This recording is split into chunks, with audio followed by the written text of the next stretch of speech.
So guys आज की Monday night raw जो हो रही थी डेटन ओहायो नटर सेंटर से वो अब फाइनली एंड हो चुकी है। एंड आज तो हमारी मामी कुछ अलग ही गुस्से में थी। तो चलिए एक बार नजर मार लेते कि आज हमें क्या कुछ देखने को मिला। सो वीडियो को एंड तक पूरा देखना है आपने। एंड नाउ आप देख रहे हैं रेसलमैनिक्स एंड सबको रैप करना तो बनता है। तो शो की धमाकेदार स्टार्टिंग होती है दी इरेडिकेटर रिया रिप्ली से। एंड वो कहती है कि मंडे नाइट रॉ पर मामी वापस आ गई है, घर वापस आ गई है। सो बट इतना टाइम हो गया हमें वापस आए हुए, लेकिन ये हुआ किसकी वजह से? लिव मॉर्गन की वजह से। एंड हमें बहुत कुछ मैनेज करना है जिसमें से डॉम डॉम भी एक चीज है, लेकिन हम उन्हें बाद में देख लेंगे क्योंकि पहले मॉर्गन के पास कुछ है जो मेरे पास होना चाहिए था, जो मैं कभी हारी ही नहीं। वो है वर्ल्ड हैवीवेट चैंपियनशिप, जिसको हम पहले क्लेम करेंगे। जिसके बाद डर्टी डॉम डॉम भी वहाँ आ जाते हैं, लेकिन कोई उन्हें कुछ बोलने ही नहीं देता। लेकिन फिर स्क्रीन पर हमें लिव मॉर्गन देखने को मिलती है। वो कहती है कि देखो मुझे तो बस तुम्हारा टाइटल चाहिए था, डॉम डॉम की किसे पड़ी है पता नहीं, तुमने उसमें क्या ही देख लिया। बट जब फिर मैंने उसके साथ टाइम बिताया तो मुझे समझ आया कि तुम डॉम डॉम को अपने पास क्यों रखती हो रिया, और फिर मैंने उसे भी तुमसे छीन लिया। रिया गुस्से में डॉम डॉम की तरफ देखती है, लेकिन डॉम डॉम कहते कि जैसा आप सोच रही हो वैसा नहीं है। तो रिया कहते कि चलो अब इस चीज को एंड करते हैं, you and me at summer slam. तो लिव मॉर्गन कहते कि मुझे पता था एंड गेम यही होने वाला है, सो आई एक्सेप्ट इट। तो रिया कहती है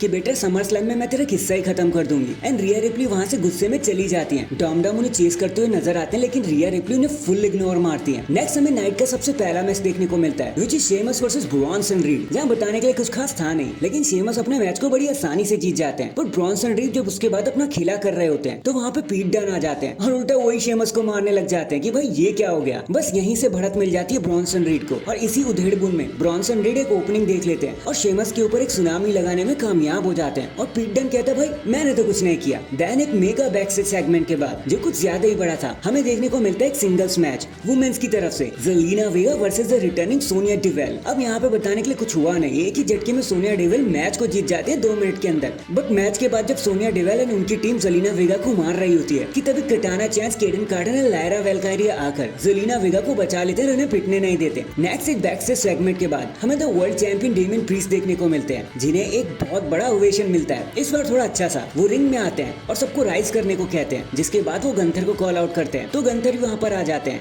और वो कहते हैं कि चैंपियनशिप के साथ तुम बहुत कॉन्फिडेंट लग रहे हो डेमियन, बट तुम ना थोड़े से अजीब हो, इरेलीवेंट हो। तुम्हारा कंट्रीब्यूशन तो कुछ है ही नहीं चैंपियनशिप को लेकर, और ना तुम कोई प्रेस्टीज लेकर आए। जो चैंपियनशिप जहाँ थी वहीं की वहीं रह गई, बल्कि नीचे ही आ गई। एक काम करो डेमियन, ये टाइटल तुम मुझे ही दे दो और घर चले जाओ। प्रीस्ट कहते हैं बेटा इतना आसान थोड़ी ना है, समर स्लैम का वेट तो कर ले। लेकिन देखो गंथर, मैं तुम्हारी तरह नहीं हूँ, तुम्हें तो सब कुछ हाथ में दे दिया गया, लेकिन मुझे सड़क सड़क पे जाके मेहनत करनी पड़ी, तब जाकर कहीं पर ये वर्ल्ड चैंपियनशिप मेरे हाथ आई है। और लाइफ में पहली बार गंथर तुम्हारे पास कुछ भी नहीं है, जो है मेरे पास है। तुम एक चैलेंजर ही और कुछ नहीं। गंथर एंड डेमियन का फिर फेस ऑफ होता है, वो लड़ते नहीं है पर, लेकिन तभी ब्रॉन स्ट्रोमैन वहाँ पर आ जाते हैं और हमें एक सिंगल्स मैच देखने को मिलता है नॉन टाइटल वाला, Damien priest versus Braun Strowman के बीच में। एंड यहाँ तो मेरा दिल कंप्लीटली टूट गया भाई, एक प्रॉपर हार्ट ब्रेक मिल गया सबको, क्योंकि एक साउथ ऑफ हेवन लगाकर डेमियन प्रीस्ट मैच को जीत जाते हैं। भाई ब्रॉन के साथ कुछ तो अच्छा कर लो डब्ल्यूडब्ल्यूई वालों। बट फिर भी मैच के बाद गंथर उन पर अटैक करने की कोशिश करते हैं, लेकिन डेमियन प्रीस्ट उनसे एक कदम हमेशा आगे रहते हैं और उल्टा गंथर को रिंग से खदेड़ने में कामयाब हो जाते हैं। देन हमें एक बैकस्टेज मूवमेंट के बाद एक वुमेन्स टैग टीम मैच देखने को मिलता है, कराना चांस केडन कार्टर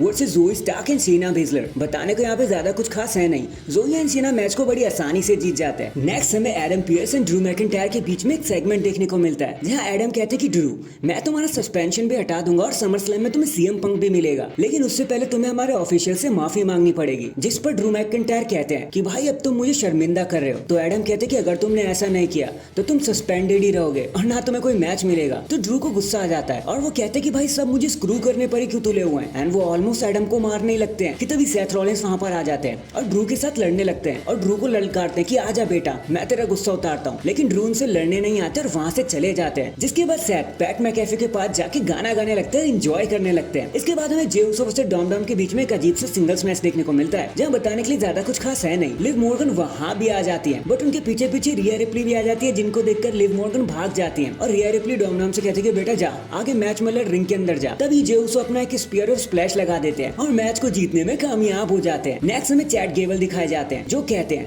कि वाह मैंने कोड क्रैक कर दिया है, मैं जानता हूँ कि बो डेलिस ही अंकल हाउडी है, तो चलो बो डेलिस अब यहाँ पे आ जाओ और मेरे सवालों के जवाब दो। बो डेलिस भी बिना थीम सॉन्ग के वहाँ पर आ जाते हैं एंड जैसे ही वो रिंग के अंदर आते हैं ना, तो क्रीड भाई आकर उन पर अटैक करने लगते हैं, उन्हें मारने लगते हैं। बो डेलिस हंसते रहते हैं और चैट गेबल पूछते हैं भाई तू हंस क्यों रहा है, इसमें हंसने वाली बात क्या है। तभी व्हाइट सिक्स वहाँ पर आ जाते हैं एंड बो डेलिस उनके साथ रीयूनाइट हो जाते हैं और इसी स्माइल एंड एग्रेशन के साथ ये सेगमेंट यहीं पर खत्म हो जाता है। एंड फाइनली ये सारी चीजें लीड करती है हमें हमारे मेन इवेंट की तरफ, which is a intercontinental champion championship match Sami Zayn defend कर रहे थे अगेंस्ट आइजिया ड्रैगनोव। अब गाइस एक बात तो है, there is something special about Dragunov. वो जिस भी मैच में आते हैं ना उसे इंटेंस बना देते हैं। ऐसा लगने लगता है कि इस मैच में ही वो मर जाएंगे, जान दे देंगे। और वैसे ही कुछ इस मैच में भी उन्होंने करके दिखा दिया। बट जैसे हमें लगता है कि मैच अपने रिजल्ट पर जा रहा है तभी ब्रॉन ब्रीकर आकर स्पीयर लगा देते हैं आइजिया को और मैच डिस्क्वालिफिकेशन की वजह से एंड हो जाता है। और फिर वो सभी को मारने लगते हैं जो भी उनके रास्ते में आता है। एंड डैम, इसी पावर एंडिंग के साथ, इसी अटैक के साथ, इसी स्पीयर के साथ हमारी मंडे नाइट रॉ यहीं पर खत्म हो जाती है। वैसे आपका आज के शो के बारे में क्या कहना था कमेंट करके जरूर बताना। एंड चैनल पर नया है तो चैनल को जल्दी से लाइक एंड सब्सक्राइब कर दो। बाकी मैं मिलता हूँ आपसे किसी और अपडेट के साथ। तब तक के लिए अपना ख्याल रखें और खुश रहें।